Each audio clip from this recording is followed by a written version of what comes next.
Well, hello, everyone, and welcome to Bedford.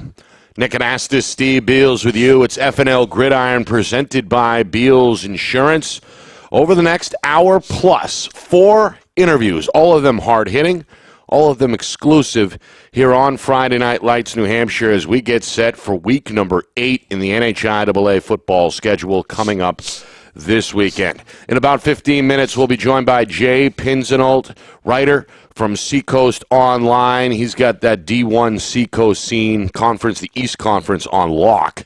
And he's back on the show in about 15 minutes or so. Jimmy Lauzon at the bottom of hour number 1. We know Coach, of course, from Londonderry, a longtime friend of the program at this point. He's got the Lancers going to battle, still unbeaten going into week number 8.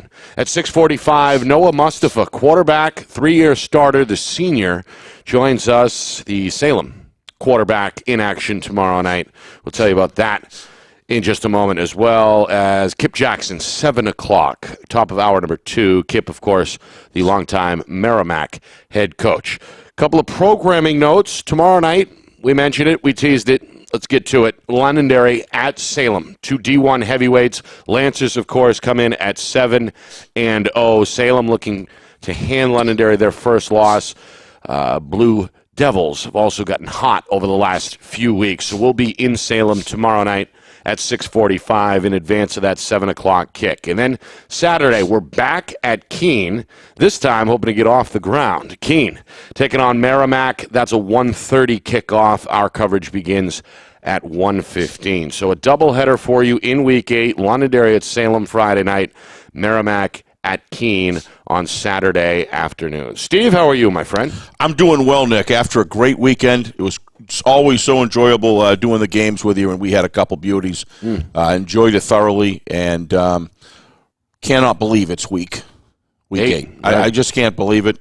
Seems like yesterday we were coming off the Jamboree, but the playoffs are coming, so it's all good. It always flies by. Yeah, it does. It does. All right, where do you want to start? You mentioned our broadcasts from last weekend, which, by the way, of course, are up on our YouTube channel, FNLNH Media, if you want to check out the archives at any time. But you're right, a barn burner on Friday night. Came down to the last drive. Bedford kicks a field goal in the waning seconds to beat Exeter 15-13, just the second loss of the season for the Blue Hawks. Bedford needed it. They get it. They improved to 5-2. And then on Saturday, we saw Pinkerton jump out to an early lead and hold off Bishop Girton 22-12. Astros with just 1 loss now on the season. BG with 2. Either game. Yeah. Really, why don't we go with Exeter first? That was on Friday night. About as good an entertaining game. Ben's got a quick highlight of the final kick up on Instagram, and that thing is blowing up. And it just, the interest in that game, it just continues. The numbers of people watching that game continue to go up too. And the reason why is it's got around the state. It's just a great matchup between the two very different styles. I think that Exeter walked away from that game. They had a real good opportunity to win it. They had the ball, I think, down on the 32, 33-yard line of Bedford, and the fumble changed the trajectory of that game. But when you look at what Joe Michael did to get and his teammates did to get that ball down the other end of the field, the sideline function and got that thing out in the center of the field with 9 seconds left or something like that, kicked that 34-yard field goal. It just shows you how closely matched these teams are. There's no question in that game, Nick, that Exeter walked off the field, probably pretty upset, but they're going to be just fine because it's within they still are a team that it's within their grasp for sure. As far as BG, on Saturday night against Pinkerton, we got in there, realized that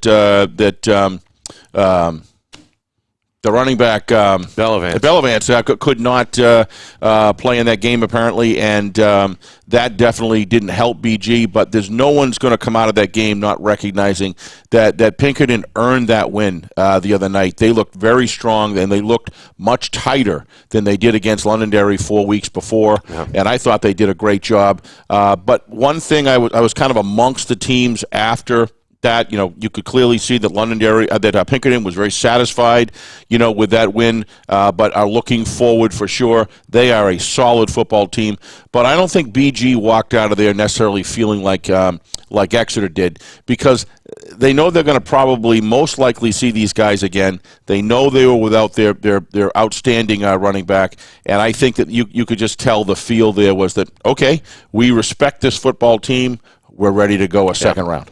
Well, Pinkerton shorthanded as well without Jake Albert, who was on the sideline in street clothes. Of course, Jake, 3-year starter and a junior running back. But as you said, both teams expected to meet in the first round of the playoffs coming up in just a couple of weeks, so perhaps kept some punches pulled, perhaps not. Either way, 22-12, the final, as Pinkerton improves to 6-1. BG slips to 5-2. All right, still unbeaten. We mentioned Londonderry. They were big winners over Keene, 39-0. That was a road win for the Lancers as they improved to 7-0. Of course, Coach Jimmy Lauzon coming up at the bottom of the hour. He'll get us up to speed there. But Winnicott still unbeaten as well, and they had to earn it. 33-20 over Goffstown. The Grizz with their second loss, first since opening weekend. Winnicott now 7-0. Jay Pinsenault in about 10 minutes or so to give us the news from the ground there. Yeah, the thing about it is that game was in Goffstown, Nick. So if you get out of Goffstown with a win, you're a strong football team, as far as I'm concerned. Goffstown has been improving. They've caused, they beat Bedford soundly when they played them in Goffstown. Yep. Goffstown at home is a very, very difficult venue to win in, and it was, 31-20? 33-20. 33-20. Yep. It's almost a 2-touchdown win. Winnicott still, if you ask me, looks still very strong with a win like that in Goffstown. Yeah. All right, other scores from Week 7. Concord with a big win. They put up 48 over Memorial. 48-20 is the final there. 48 the magic number from Merrimack as well as the Tomahawks move past Wyndham.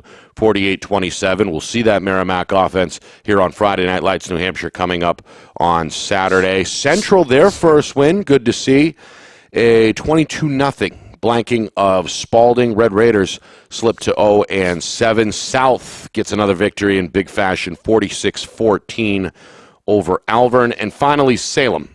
We mentioned they'd been hot at the top of the show, 35-28 winners over Nashua North. Hard times for the Titans as they have dropped now 4 straight. Salem, who started the season now at 1-2, or at 1-2, are now 4-2. Yep. They had one game canceled, unfortunately, due to the COVID-19 situation. So there we are yet again, 2 unbeatens atop the Division I schedule, the Division I standings, rather. Both Londonderry and Winnicott at 7-0.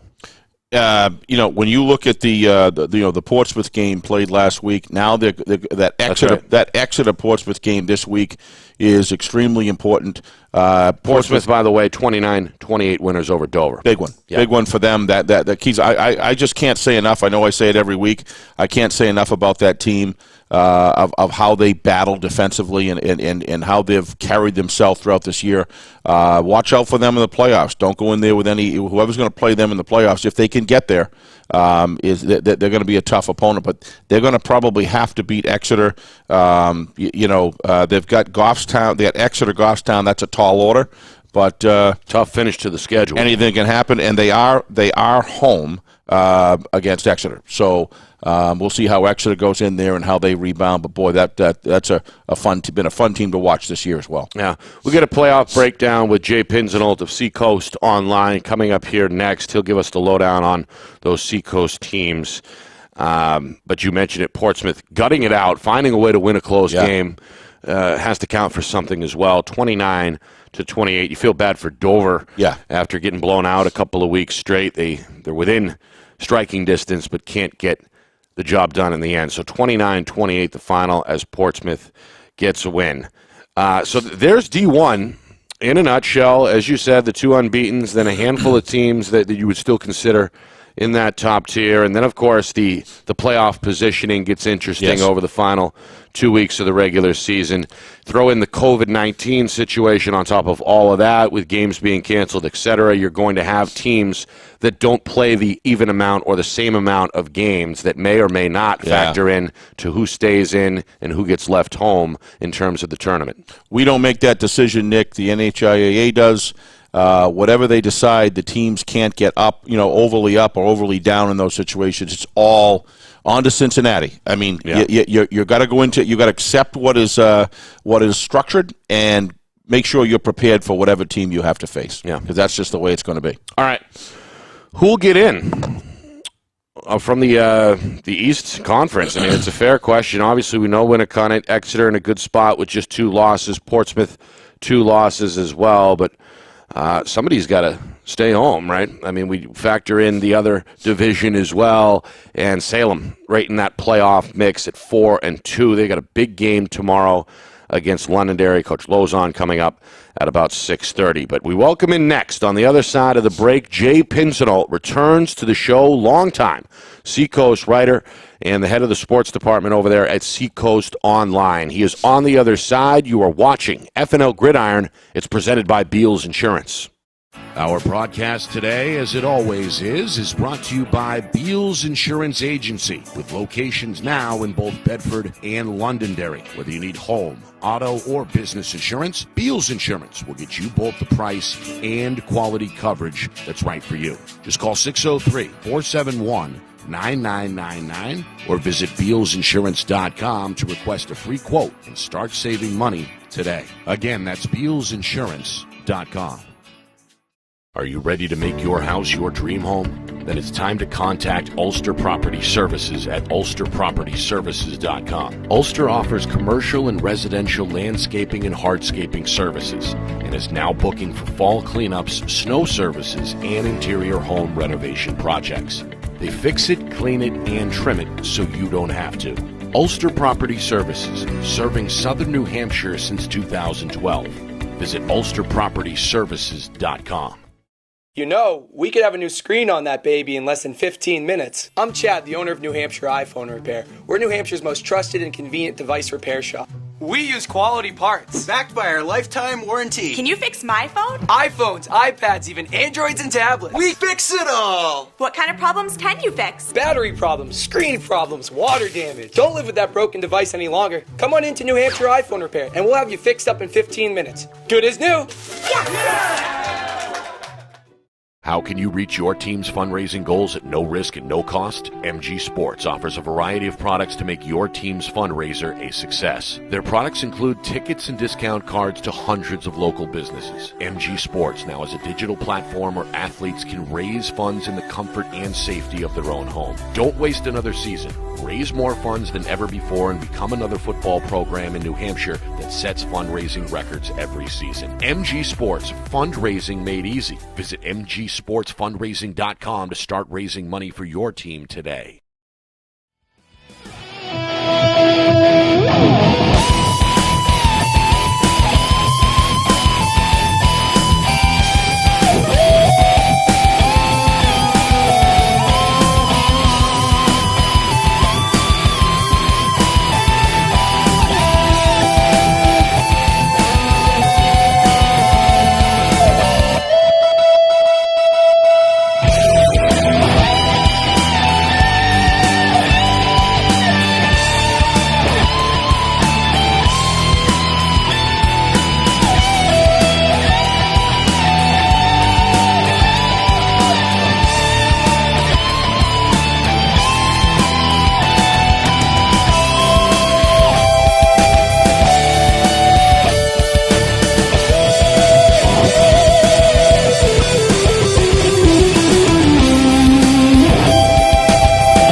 Back here on FNL Gridiron, Nick Anastas, Steve Beals with you from the Beals Insurance Studios in Bedford. Live every Thursday at 6. Archives up on our YouTube channel anytime after that. Of course, we're on YouTube at FNLNH Media. Jay Pinsenault joining the show in just a moment. Jay, writer from Seacoast Online. Jimmy Lauzon, the longtime Londonderry head coach, jumping on at the bottom of the hour in about 15 minutes or so. Noah Mustafa, the Salem quarterback, the senior, joins us at about 6:45. Kip Jackson at the top of hour number 2. Kip and the Tomahawks will be featured here on Friday Night Lights, New Hampshire, this Saturday. Steve, also want to take a minute before we welcome in Jay to welcome in 3 new sponsors to our family of sponsors, our growing family. We appreciate the support from MG Sports Fundraising. Mike and his guys, glad to be on board, glad to have them on board. MG Sports Fundraising is fundraising made easy. Also, Ulster Property Services. They fix it, clean it, and trim it so you don't have to. And, of course, the New Hampshire iPhone repair as well. They've got 6 locations in New Hampshire. So 3 new sponsors, Steve. Glad to have every one of them and look forward to working with them the rest of the season. Yeah, for those of viewers out there that are, that really, have enjoyed our broadcast, this is just a great time to give a thank you to them by, if you have any of those services that you need, give them a call. They're good people. I called up. I know Mike was fully on board to go through the season. I called Chad. Says anything he can do to help out. Bring these games to the public. And then Kieran, I called up and he says, I'm in. Just do it. And so we really appreciate those sponsors, because that's what allows us to have multiple camera people, replay, and provide you a continually evolving and improving experience. We're not going to quit till it's top of the line, and we hope you enjoy that Exeter game the other night. Was terrific. So think about those sponsors, and if you're a football fan, enjoy these broadcasts. Yeah, we appreciate their support for sure. All right, let's bring him in. Jay Pinsenault, senior writer with Seacoast Online and Red Sox fan, still hanging in there. Jay, how are you? Not too bad. A little better than the Red Sox, but I think if anyone asked at the beginning of the season if he'd go into Game 6 needing 2 wins, I think anybody would take that. So hopes are still alive in Sox Nation. Yeah, the fact that we've got October baseball, I think, is more than anyone reasonably expected at the beginning of the season. But how about October football, Jay? The leaves starting to turn. The regular season now more than 2/3 in the rearview mirror, and you've got a very good team out on the Seacoast, possibly the best in all of Division I in Winnicott. Unbeaten, 7-0. The latest victim, Goffstown. They get the road win, 33-20. Last time we talked, we were, I think, heading into the Exeter game, and that was a showdown, of course, about a month ago when Winnicott won a defensive battle there. It seems like the defense, the run game, really the heart and soul of this team. Anything changed, Jay, the last few weeks or so with this team, other than the results, which have not changed, just one win after another? Not at all. Just typical Winnicott football. They run the ball, and then they run the ball, and then they run the ball some more. And defensively, they are making stop after stop. They held a very good Goffstown team to 20 points last week at Goffstown. Big interception there in the end zone. Goffstown was going in to get to within 1 score. Senior Owen Bateman comes up with a big interception there to end that drive by the Grizzlies, give Winnicott possession back, and Bateman not only does it on the defensive end of the field, he on the ensuing drive, he goes in and scores from 3 yards out, his second touchdown of the day. So just the Winnicott team. I think I joined you guys after going into week 3, and you mentioned if I could give your the top Seacoast teams in order, and I think I said Winnicott, Exeter, Portsmouth, Dover. And I think that's how it's going to play out. Big game tomorrow with huge playoff implications when Exeter and Bill Ball visit Brian Pafford and the Portsmouth Clippers tomorrow night. The winner almost assuredly gets a spot in the D1 playoffs, where the loser of that game is still in it, but the road to the playoffs gets a little bit harder. So you mentioned that Winnicott is a great team, and they are, but we have 2 other teams here on the Seacoast playing well too, and with Exeter and Portsmouth. So it's been a fun season of high school football here for myself and my colleague Brandon Brown at the Seacoast Media Group. Yeah. Yeah, you mentioned Portsmouth 5-2, Exeter sitting there with 2 losses as well. I think a lot of people would be shocked if Portsmouth came out with a win, but Steve and I have been, well, Steve particularly has been really on their bandwagon all season, praising the defense. We saw them in week 3 when they hung around with Bedford. Bedford pulled away in that fourth quarter, but definitely the numbers are back up. The athletes are there. It seems like they're well coached. How big of a surprise would it be in your mind if the Clippers did indeed go ahead and beat Exeter on Friday night?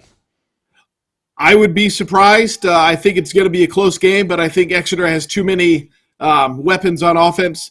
I think Exeter pulls out a win, gets them at 5-2, and then drops Portsmouth down a spot. But Will Hindle's playing great at quarterback for the Clippers. Max Lime is also having a great year back there in the backfield, and Brian Pafford always has his teams ready to go. So I expect a close game tomorrow night at Tom Dobney Field, but fully expect Exeter and Bill Ball and his players to come out with a one-score win tomorrow night and put themselves in the driver's seat to get one of those 2 wild card spots in the Division I East North bracket. Jay, Steve Beals here. Hey, going back to the thanks for coming on, by the way. Going back to that Exeter Bedford game, did you get a chance to see any of that?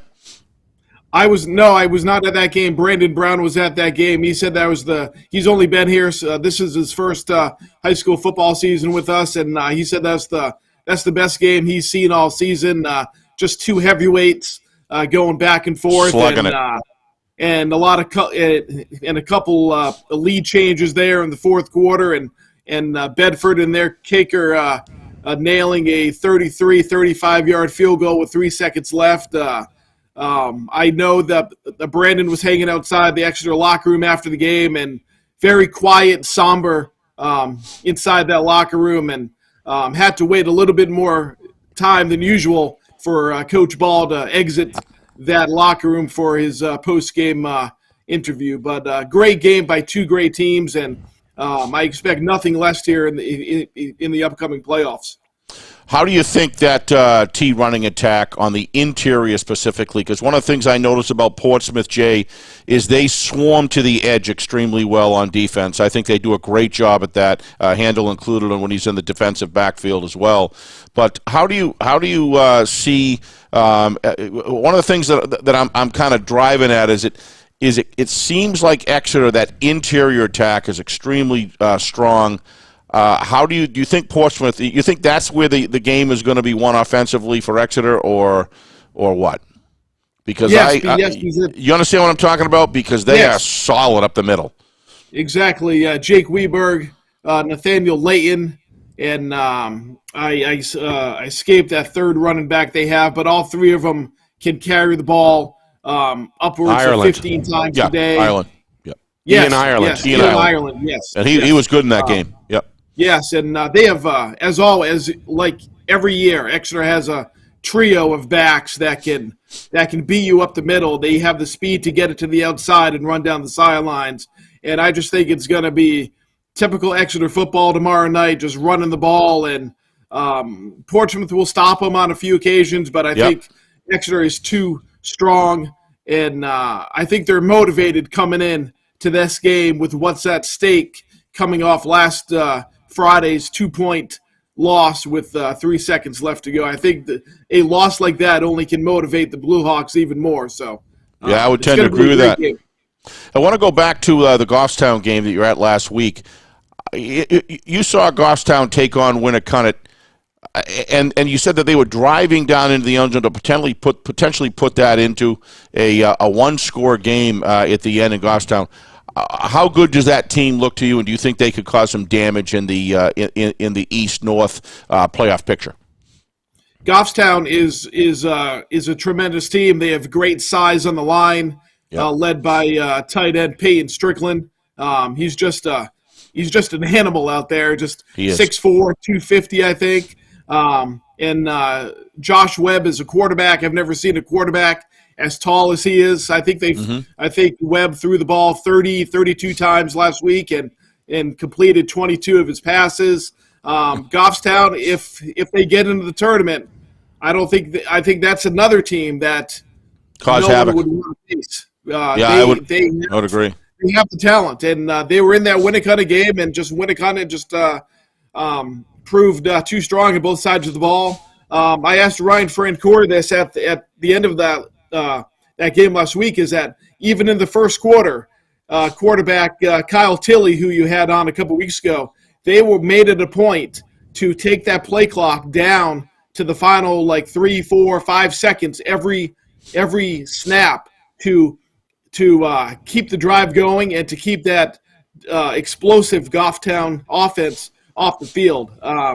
So I think that was a good recipe for the Warriors last week. Just keep the ball, keep getting 4 or 5 yards every time they touched it, led by Tucker McCann, Chris Capizzuto, Matt Alkire, Owen Bateman. They were down a couple running backs last week, but that didn't matter because their top 4 are as good as 4 in any school in the state.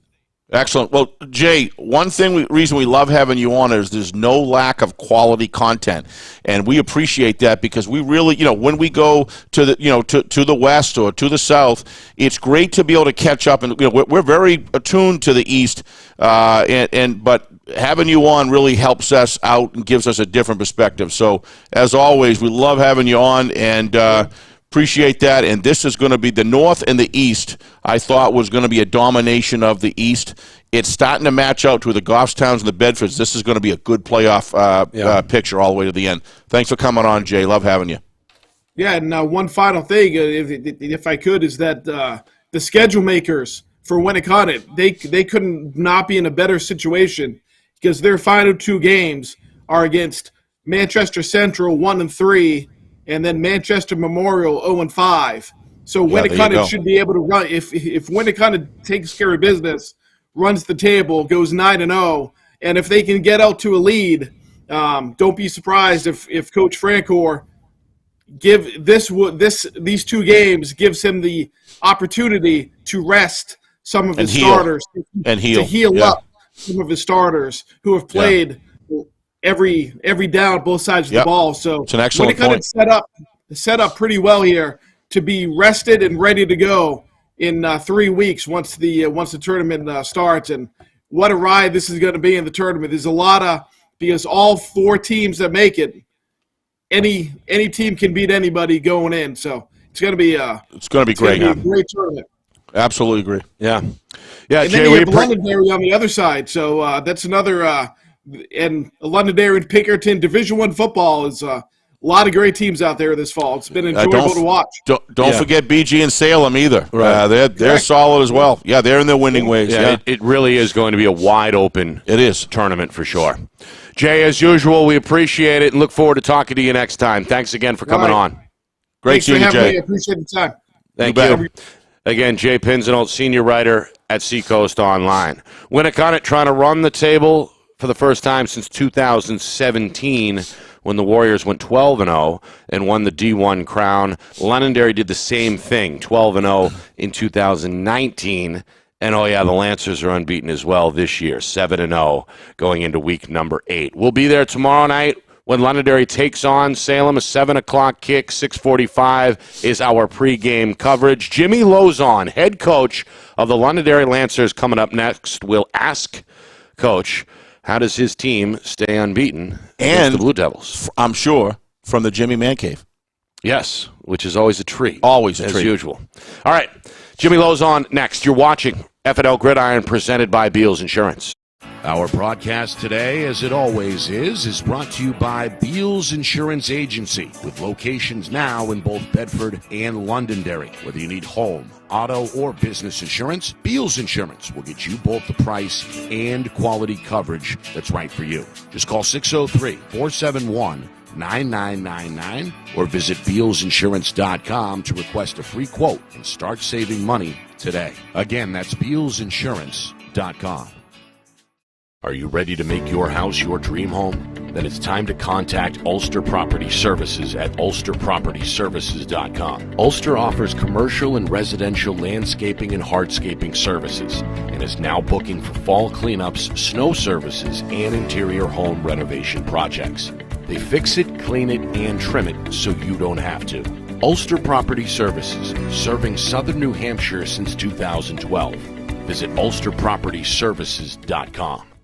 You know, we could have a new screen on that baby in less than 15 minutes. I'm Chad, the owner of New Hampshire iPhone Repair. We're New Hampshire's most trusted and convenient device repair shop. We use quality parts. Backed by our lifetime warranty. Can you fix my phone? iPhones, iPads, even Androids and tablets. We fix it all. What kind of problems can you fix? Battery problems, screen problems, water damage. Don't live with that broken device any longer. Come on into New Hampshire iPhone Repair and we'll have you fixed up in 15 minutes. Good as new. How can you reach your team's fundraising goals at no risk and no cost? MG Sports offers a variety of products to make your team's fundraiser a success. Their products include tickets and discount cards to hundreds of local businesses. MG Sports now has a digital platform where athletes can raise funds in the comfort and safety of their own home. Don't waste another season. Raise more funds than ever before and become another football program in New Hampshire that sets fundraising records every season. MG Sports, fundraising made easy. Visit mgsportsfundraising.com to start raising money for your team today.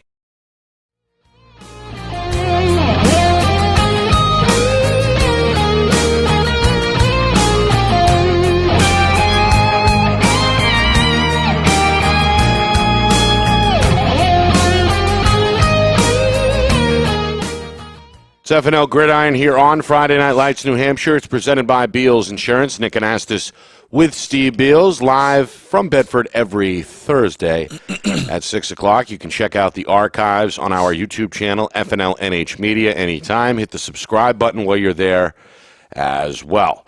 We've got Noah Mustafa coming up in about 15 minutes or so, the Salem quarterback, 3-year starter, going into battle tomorrow night against unbeaten Londonderry. Kip Jackson of Merrimack will usher in hour number 2. We'll see Merrimack in action for the first time on Saturday when they take on Keene. We thank Jay Pinsenault at Seacoast Online for jumping on right now, live from his home.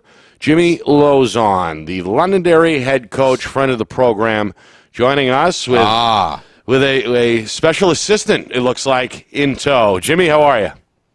Good, Jim. Jim, you can go make a burger or something. We'll talk to him, Jim. No, don't sign yourself up for that. He won't stop. So I'm trying to get him to be quiet, but he begged me to come on here and He's wants welcome. to be on YouTube. So, Well, have him introduce himself. How are you? Good. Good. What's your name, bud? Sean. Sean. And how old are you, Sean? 8. 8? You've been playing football yet? Probably, or no? Not yet. Yeah. Probably as soon as I you play football. Probably as soon as you could walk, I'd imagine. Coach, let's switch gears here to your team. Another impressive victory, 39-0 over a good Keene team your last time out. Is your team hitting their stride right now going into Week 8?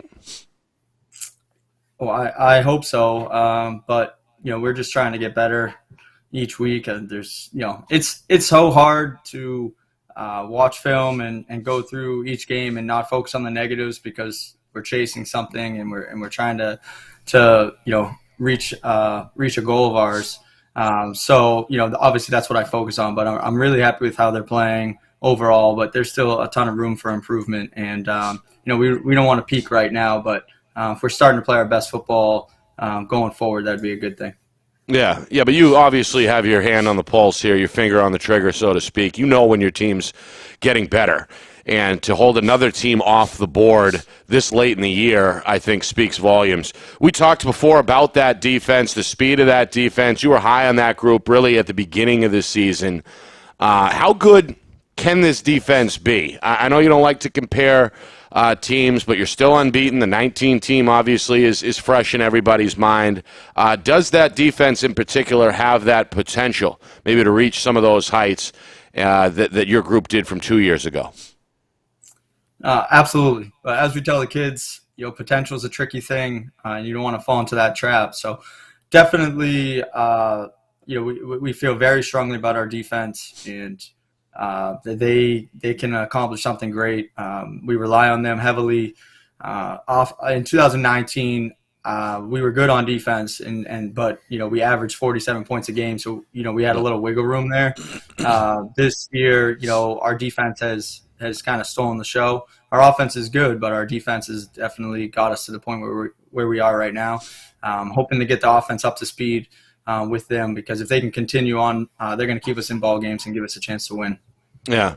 What are some of the areas you've seen improvement on offense? Just everything really. I mean, if we're not getting better each week, I would, not be happy about that. So just different things. I think our pass game has really been a pleasant surprise. With the two quarterbacks that we have, we were confident, but they didn't have game experience, and they've done a great job. And then, our senior running back went down in week 3.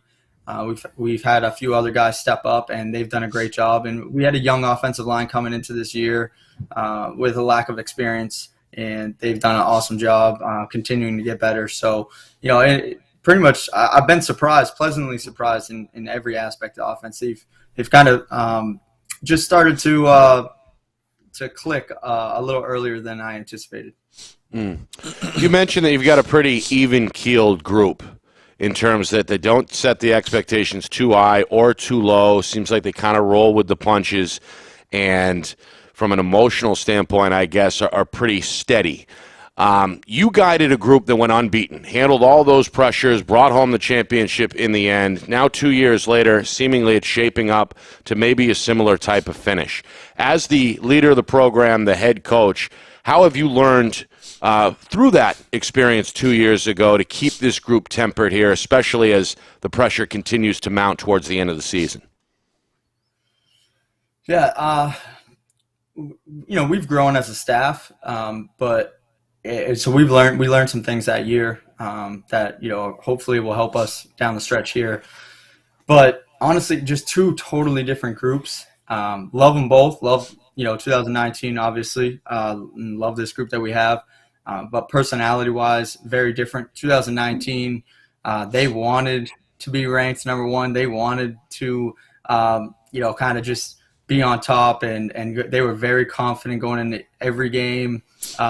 They'd go into away stadiums and be screaming, "It was a home game. It's a home game for them." They were a very confident group, and I didn't want to affect that confidence. I knew that was going to be the difference. We needed that, because we hadn't done it in 21 years. So the last thing I wanted to do was kind of bring them back down to reality and keep them confident.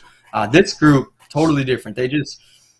It's just every week they know it's about preparation. Maybe because they were sophomores when they were on that team. Our senior class was, but the rest of them, they haven't done it yet.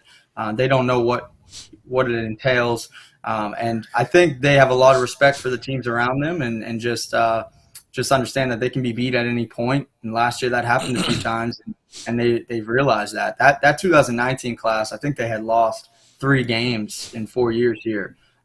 So this group lost a few other games, and then they understand that there was a game last year that, the Bedford game last year really, that was a great learning experience for a lot of these guys to not go in too confident and to cross your T's and dot your I's and be ready to go and be prepared. That's ultimately what's going to get us W's. Jimmy, as always, thanks for coming on. And that handsome guy next to you there just adds to the whole man cave situation. We love having him on. Look at that smile.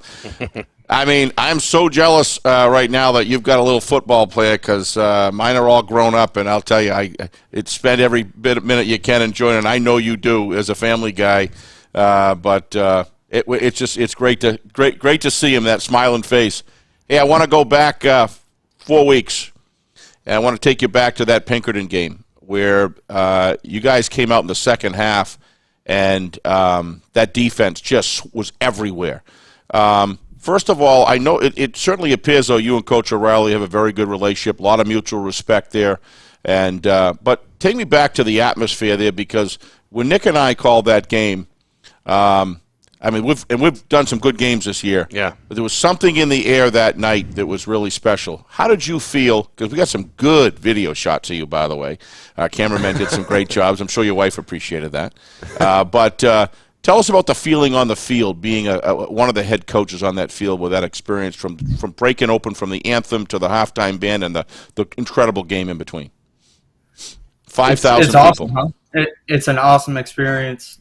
I didn't know what I was walking into in 2014, my first Mac Black experience. Yep. I heard about it. I was part of Nick knows West Central rivalry that was pretty big at the time.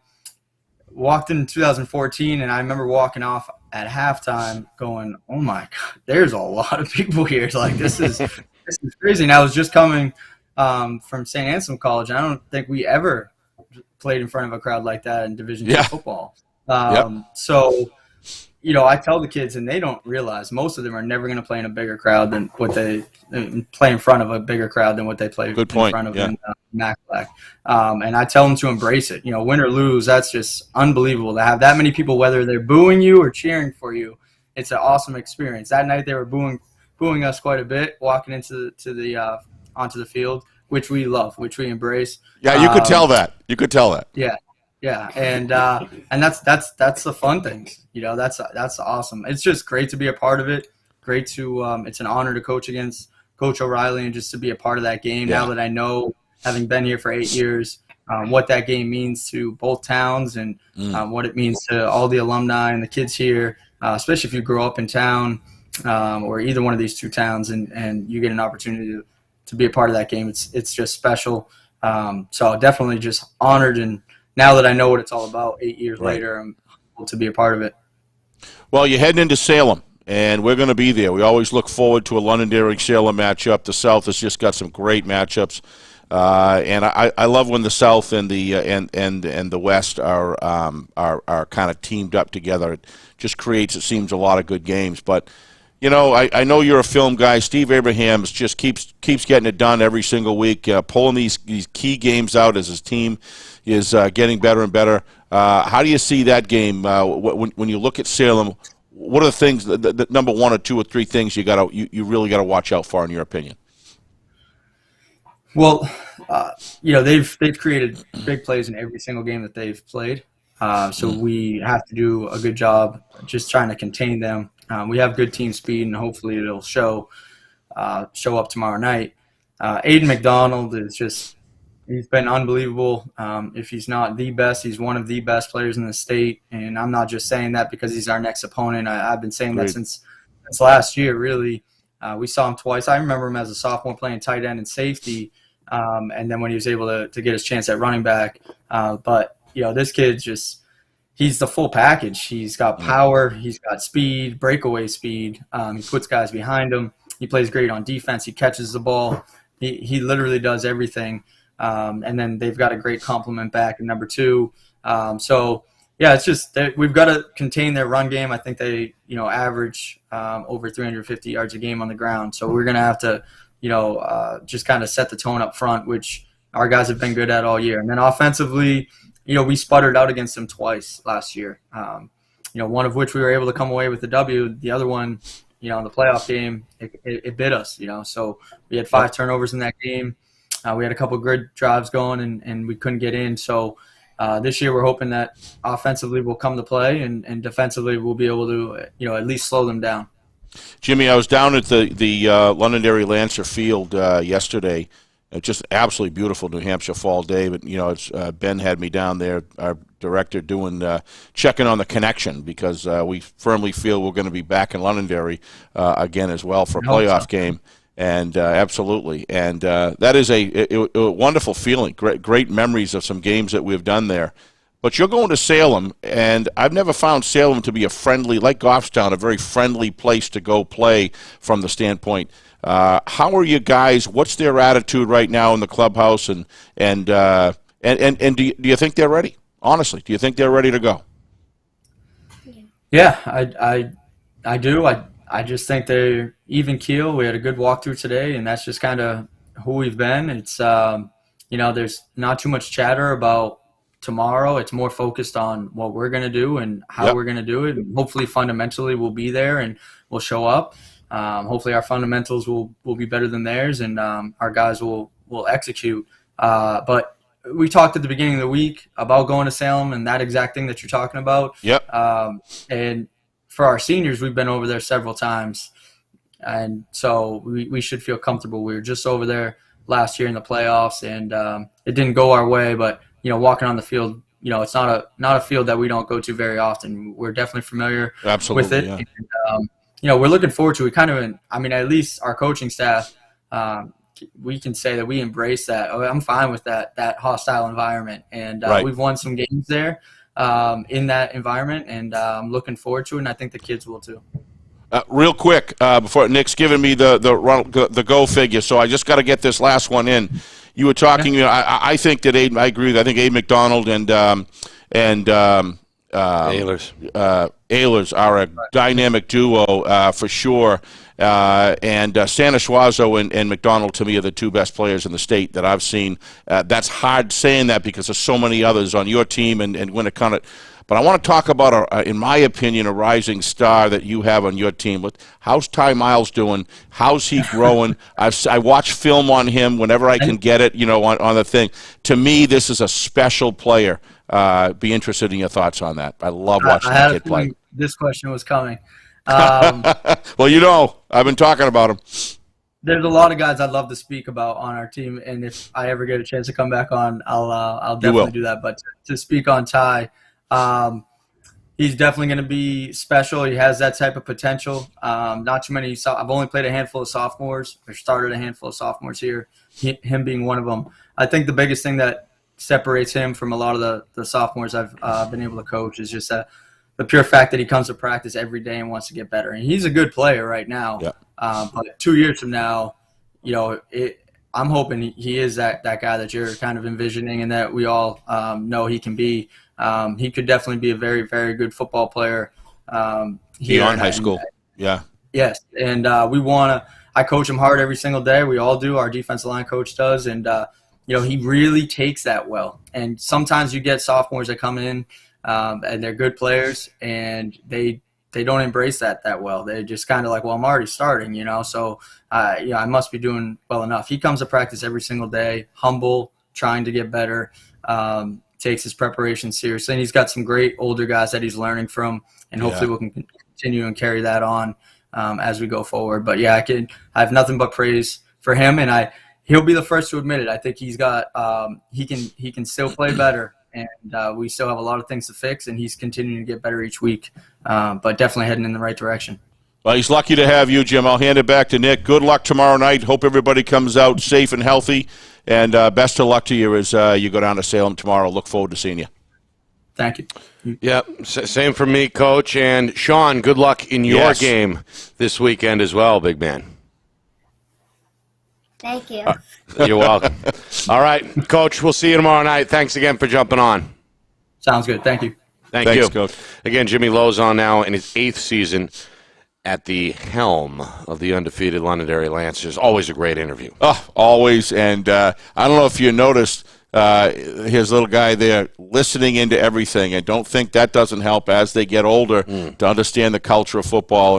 And Jimmy's just got a great attitude. You can understand why the players, want to play for him. And I agree with you, Nick. He's New Hampshire's very fortunate to have him. Londonderry's very fortunate to have him. And his relationship with other coaches are just because of the person that he is. Can't say enough. So he talked a little bit about Ty Miles, his standout sophomore starters. Only a handful or so of starters have been able to crack that starting lineup.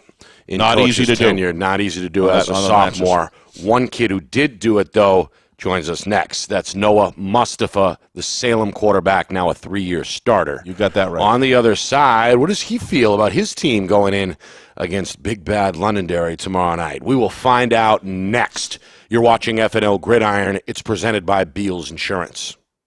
Our broadcast today, as it always is brought to you by Beals Insurance Agency, with locations now in both Bedford and Londonderry. Whether you need home, auto, or business insurance, Beals Insurance will get you both the price and quality coverage that's right for you. Just call 603-471-9999 or visit BealsInsurance.com to request a free quote and start saving money today. Again, that's BealsInsurance.com.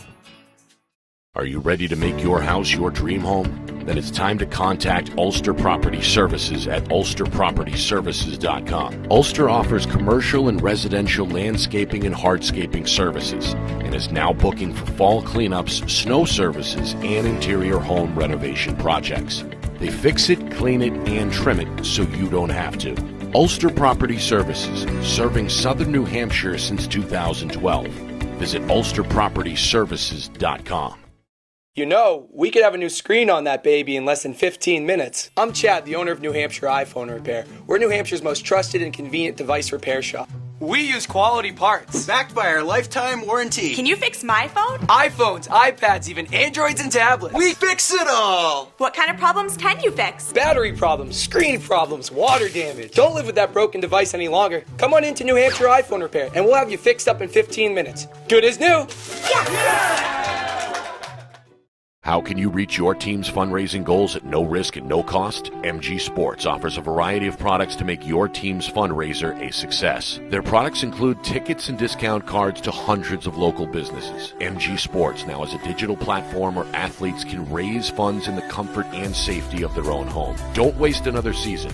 Raise more funds than ever before and become another football program in New Hampshire that sets fundraising records every season. MG Sports, fundraising made easy. Visit mgsportsfundraising.com to start raising money for your team today.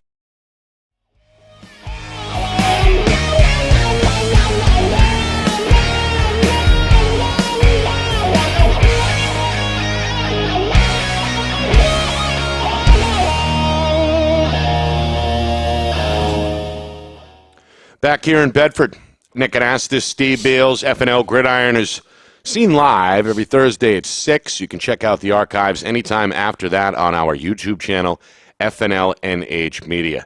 We appreciate both Jay Pinsenault and Jimmy Lauzon for jumping on. Kip Jackson coming up in about 10 minutes or so from Merrimack.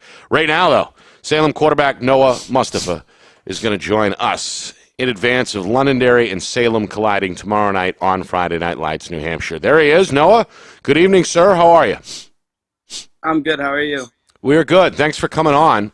I guess full circle, right? You first became a factor at the varsity level 2 years ago against Londonderry. There was an injury at quarterback ahead of you. You got kind of thrown into the fire and have been the guy since under center.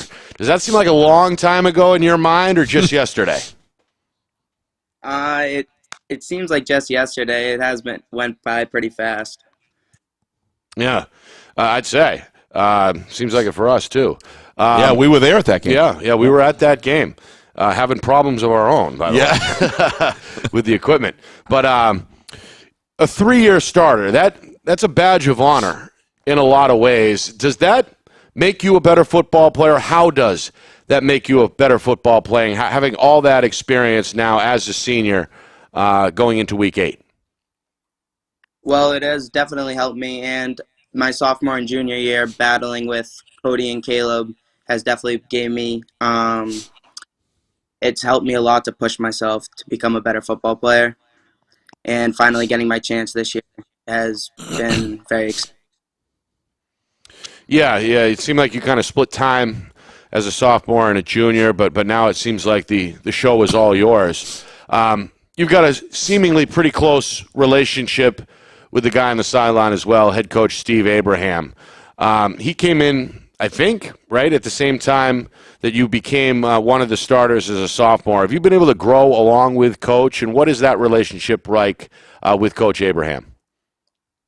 Yeah, me and Coach Abe have been very close, and especially this year, I became a lot closer with him, even during doubles when we did a little thing this year where we had a camp and we'd stay in between doubles, and I would challenge him to some cornhole matches and it was pretty fun. So yeah, we've became pretty close this year. It's funny he hasn't mentioned that. I bet you. Right. I bet you Noah wins. I'll bet you that's. Yeah. Funny. How is Coach Abraham's cornhole game?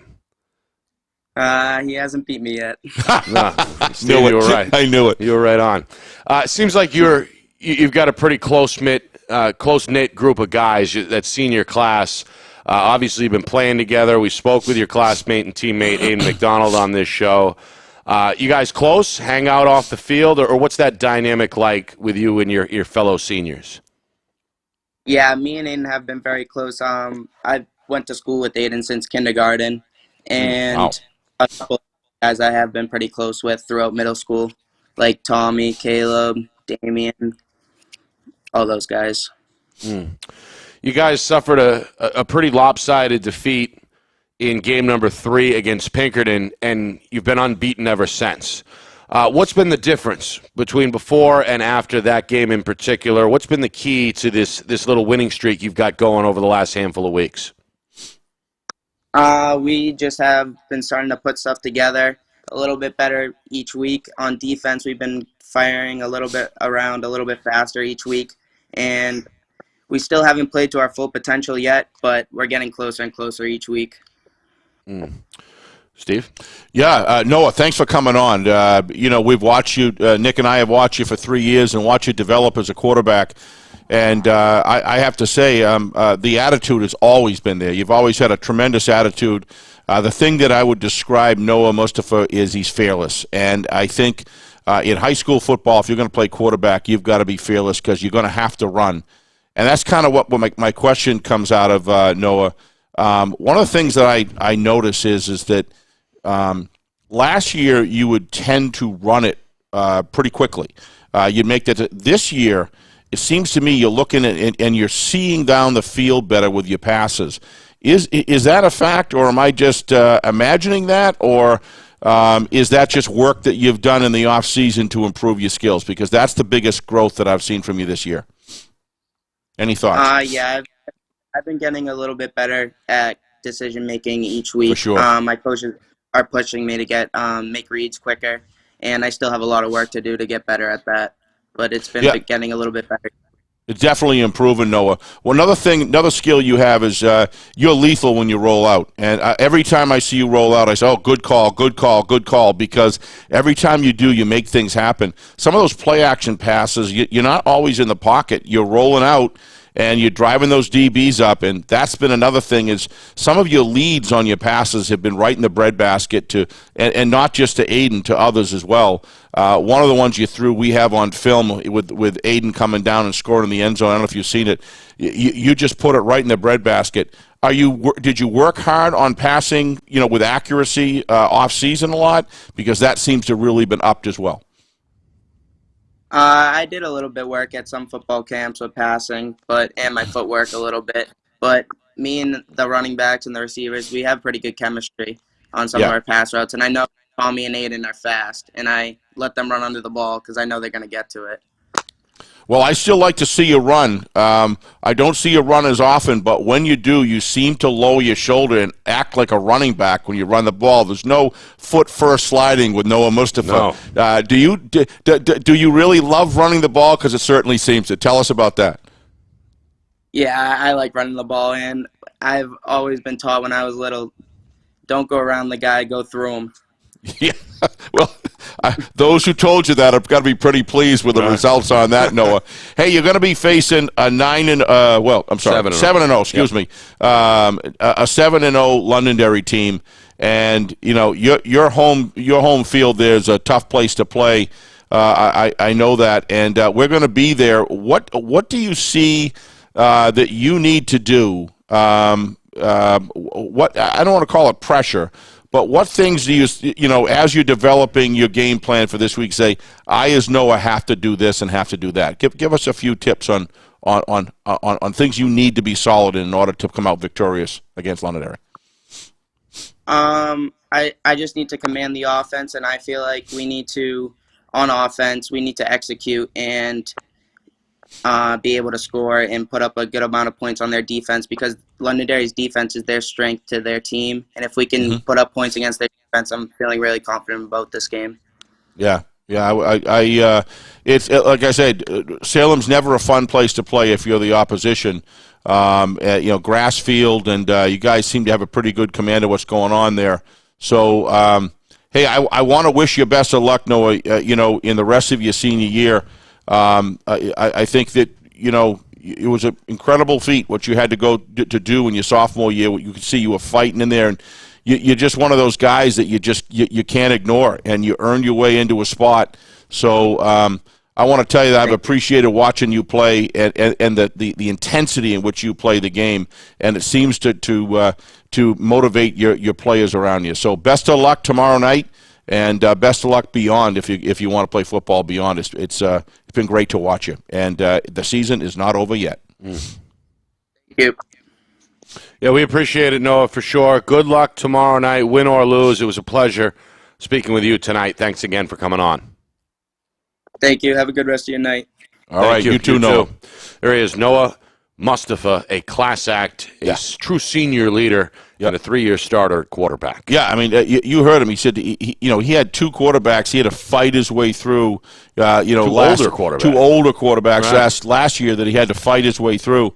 But we saw something there. We could tell, because when we had to put aside the technology, we kind of hung around there a little while and watched, and he just was fearless when he came in. So anything he could learn or develop his skills in with that fearlessness was certainly going to give him an opportunity. I mean, he's not 6'4", he's not this, he's not that. He's just got grit, and he's not afraid, the least bit afraid when the pressure's on to go after a big play. Right. But his number one improvement, Nick, he's always been a good runner, always. His number one improvement is he's starting to look at multiple receivers downfield, and he's going to need to do that tomorrow night against Londonderry for sure. A reminder, we're on the air tomorrow night at 6:45. Londonderry at Salem is 7 o'clock Eastern Time. Kick in 1080 HD only on Friday Night Lights, New Hampshire. It's presented, of course, by Beals Insurance. Saturday, we're out west, Merrimack at Keene. That's a 1:30 kick. Our coverage begins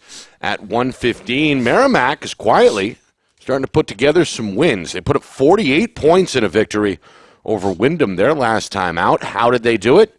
We ask longtime head coach Kip Jackson that question. Improving every week. Next. Yeah. You're watching FNL Gridiron right here on Friday Night Lights, New Hampshire, presented by Beals Insurance.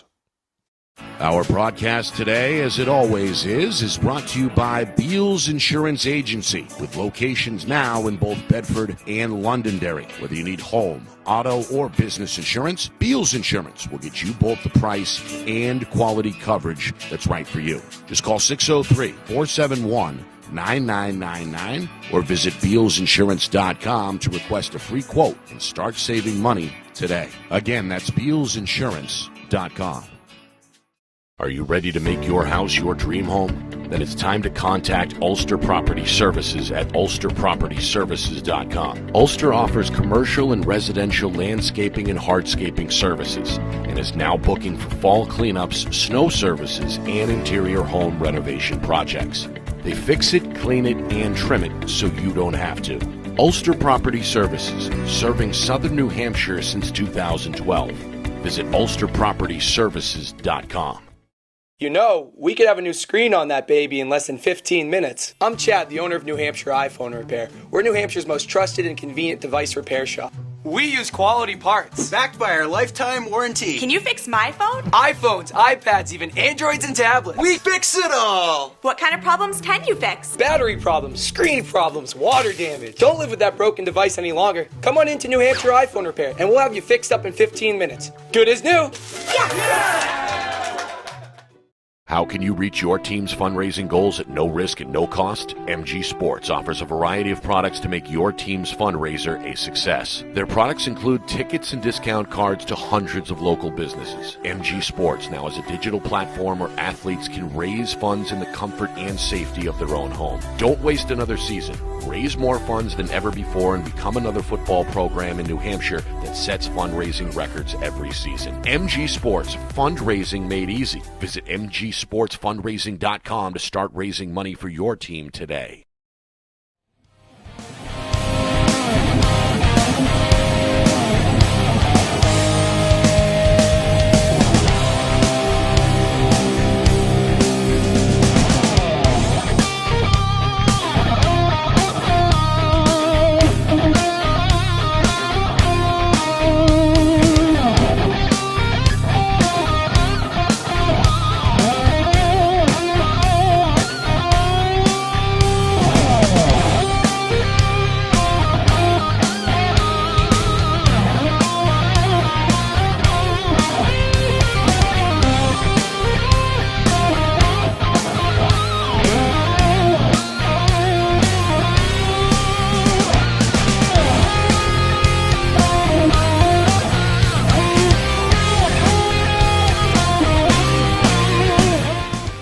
It's FNL Gridiron presented by Beals Insurance here on Friday Night Lights, New Hampshire. Nick Anastas with Steve Beals. Hour number 2, Kip Jackson of Merrimack joins us now as the Tomahawks get set to take on Keene this weekend here on Friday Night Lights, New Hampshire. Coach, good evening. How are you? Great. How are you guys doing? Thanks again for having me on. Really appreciate it. Yeah, we appreciate you coming on. Seems like your team has been coming on over the last few weeks or so. You beat Wyndham your last time out, put up 48 in the victory. Is that fair to say? Is your team kind of hitting their stride here as we head into the weekend, week number 8? I think like most coaches, we want our team to get better as the season goes on, and that's definitely been the case. For us, we had probably a little longer break than most teams. We weren't allowed to get together for workouts until April, and then obviously summer sessions were a little limited. But I just think the team is starting to improve and get better every single week, which is what we want. Yeah, Coach. I'm not sure if we talked last year during the COVID-19 situation. Did we, or is that?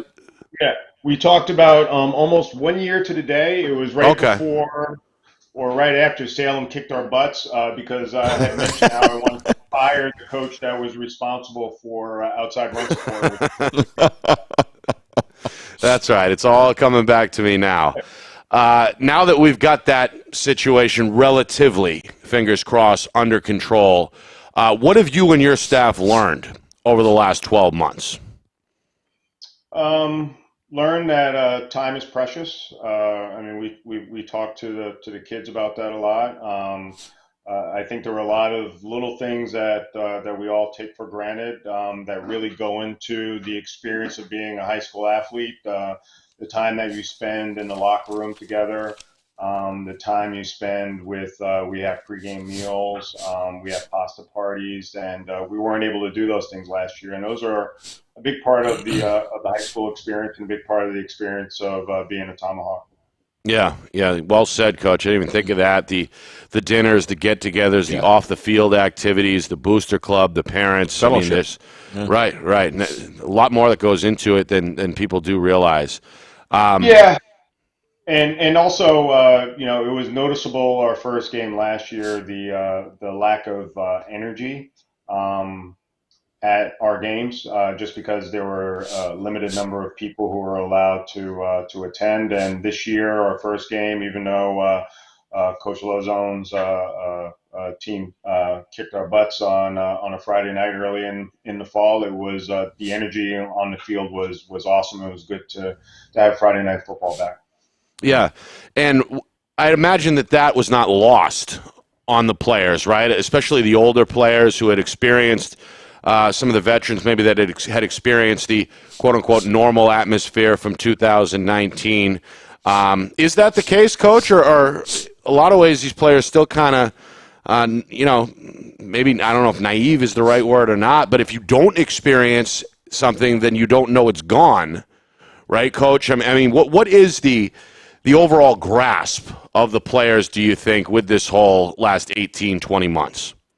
Yeah, we've really put our older players front and center this year because they're the only kids who've really experienced a full off season that are remaining in the program.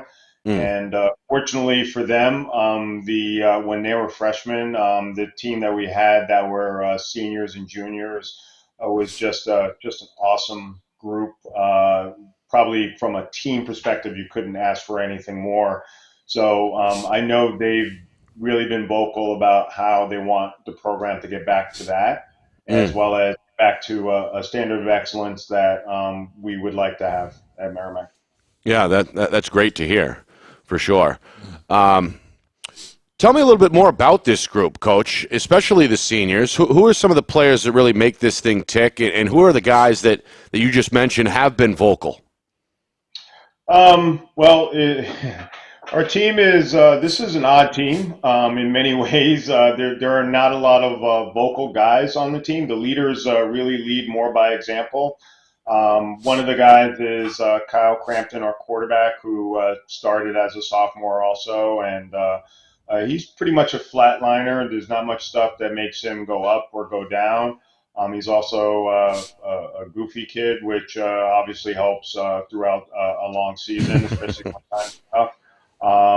Shea Goodwin, who's a wide receiver and defensive back, he's another flatliner. He doesn't really go too high, too low. And Cam Wheeler is another senior. Pretty much the same way. I mean, we have a lot of guys that really just come in and go to work, and they like to compete and they like to have fun, which once again, as a coach, is something that you really enjoy.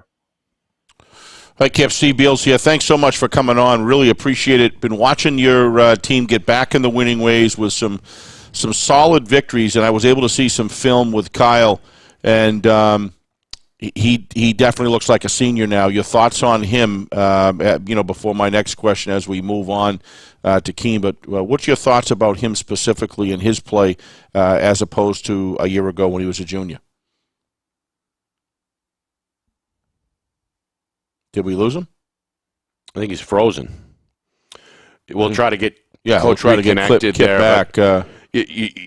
We heard from Coach there, mentioned some of the seniors, some of those names we are familiar with from doing some broadcasts here on Friday Night Lights, New Hampshire. But I found intriguing what he said about some of the guys really coming forward, stepping up, saying, hey, this is our culture, this is what we expect. And obviously that doesn't happen unless you have the right head coach in a position for that too. Yeah, I think one of Kip's greatest strengths is he doesn't take himself too seriously. He takes coaching football seriously. Yeah. And, when you can start talking about, fire the guy that, and that happened to be me, that resonates with young ball players because it's about the mission, it's about the organization, and it's not about any one person.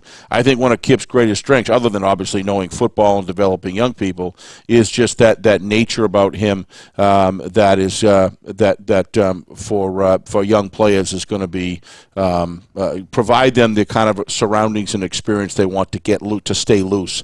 And if you look at some of the games where they were unexpected to win, think of Nashua South last year, and you look at Nashua North. They came within 1 point of which is Coach Lorende's got his team. I mean, let's face it, he gets a lot out of those kids in a rebuilding year. And how they've been able to string together wins, you got to believe that Kip's a big part of that. Yeah, oh yeah. In his coaching staff, and of course he's elevated that program since the day he got there. He's given it structure, and he's given it consistency. And what he needs right now is to continue to get the right, the solid athletes out and the sort of numbers that he needs, and it's growing. Because Tomahawk football has had periods in time where it's been extremely successful in times past, and if you look at the body of work that Kip's creating, it's very steady and very consistently growing. And if we can get past the COVID-19 situation, because some communities have more challenges than others with the dinners and with the bonding and with the actual time early in the season, Nick, that Kip was talking about. I wish we could get him back. I have a couple of questions. I'd love to get. Maybe we can have him on again or something. Oh, you're working on it. Okay, good. He's going to. I think he has a good shot against Keene tomorrow night. Certainly good as any. Saturday. Saturday. And we will be there. Yep. And but it's that interior part of the defense that's going to have to, and the interior line that's going to absorb some of those linemen that Keene has. They're very solid. Coach Patnaud, okay, bring him on. That'd be great. Yeah, because if that's what I was just going. One of the questions I was going. Here he is. Hi, Kip. Sorry about that. Hey, no worries. I thought you didn't want to talk to me or something. I thought you didn't want to talk to me. No, I don't think that's personal. Okay. Hey, what I was saying was talk about Kyle Crampton. Compared to a junior, senior, I've been watching film on you guys. Been watching a lot of Kyle because he gets a lot of attention from the camera. Obviously, he looked very solid to me. Yeah, I mean, if you look at good decisions. Kyle, yeah, he's grown physically, but not as much as he'd like to have grown. But the way he throws the ball, he put in a lot of work in the offseason. The morning after we lost to North in the playoffs last year, he was throwing with Trevor and his group of guys, and he really busted his tail all off season to get better physically as well as improve his throwing mechanics. And then, as you mentioned, he's really done a great job with his decision making. I mean, we throw the ball quite a bit, and he really has done a knock on wood, done a great job of taking care of the ball. You know what he's impressing me when he rolls out of the pocket? It seems the strength of his arm, and as you aptly said, the mechanics on the run have really improved with him because he can be a running threat, and he can draw those DBs and linebackers off a receiver. That's something else I happen to notice this in the film that I saw. Has that been consistent throughout the year? Yeah, it's been consistent. I mean, he's always made a lot of throws off platform, but he really this year has become more of a running threat. He's more confident in his ability to run, and as you said, that's caused an additional threat for defenses, and he has the ability to just flick the ball with great accuracy down the field right while he's on the move. So. Well, we're probably going to be behind the bus with all of our camera equipment going to Keene, Coach, and so you're blind. I don't know. What you're talking about. Good for you. Good for you. I'm sure they got a landing spot out there somewhere. We went out there actually the other day to make sure we had enough cell service that we could drive the game out to the public, and we certainly hope the folks in Merrimack that aren't going to make the trek to the game will be tuning in because we love carrying you guys. And let's talk about Keene for a sec. Coach Patnaud's got these guys firing off the ball. His offense and defensive line, I'm sure no one can tell you, no one has to tell you that they've got a line that can cause some damage. Obviously, without giving any trade secrets away, how do you see this Keene team and how do you see matching up with them, and where do you agree that is their solid, the core of that team? Yeah, I mean, Coach Patnaud and his staff have done just an awesome job with building the program back up, but more importantly, forming an identity for the program. I mean, they're physical. They do everything downhill, whether it's offense, defense, or specials. And I just think it's really important for your program to have an identity, and they definitely have that.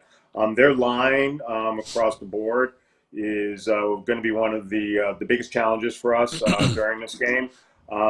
As well as the style of offense that they play. I mean, this is going to be a battle of who can impose their will on the tempo of the game more than anything else. Bingo. We like to play up tempo, and they like to run the ball and not play up tempo. So it's kind of like when you watch a basketball team and a team that likes to run and a team that wants to slow it down and play four corners. That's where we're going to be on Saturday afternoon, and but they've done a really good job of imposing their will against all the teams that they've played so far. Even the games that, when they played Londonderry and Salem and Pinkerton and BG, and obviously they really played well against North. Yep, sorry, go ahead. Yep. I was going to say number 78, who is one of their tackles, has been one of the most impressive. He's a linemen beast. that I've seen this year. He's a beast. And great tactical hand work and hip movement to get in the right position. He causes defensive linebackers havoc because he will not allow the vision that is necessary for them to see. I couldn't agree with you more. What is Kip Jackson's Merrimack Tomahawks? What do they have to excel in tomorrow to come out victorious? What's one facet of the game that you know that we've got to do well in this area? What would that be? Pad level. We have to be able to play with great pad level the entire game. Good point. If we don't, then they're just going to blow us off the ball every single play. Their running backs are also very physical and they're good-sized kids.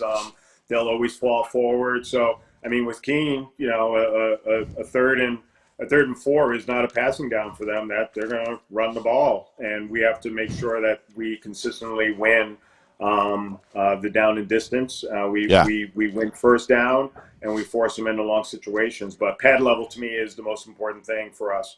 I couldn't agree with you more on that, and I say 2 and 3 is get cramped and outside and fast tempo that you guys like to play with. I think those are 2 elements. But I agree with you.